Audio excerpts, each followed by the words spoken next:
What is lunch in Korean? Lunch in Korean is 점심, 점심, again. Lunch in Korean is 점심.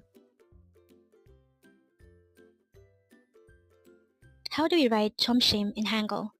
It is composed of two syllables.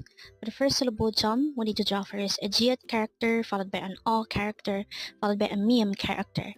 And for the second syllable shim, we need to draw first a siot character followed by an e character followed by a miem character.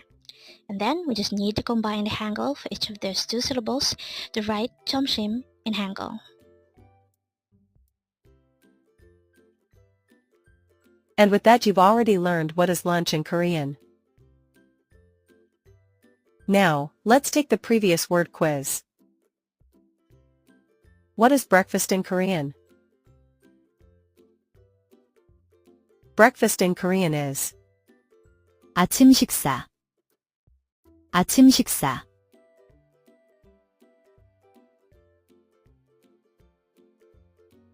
Congrats! Learn Korean one word at a time.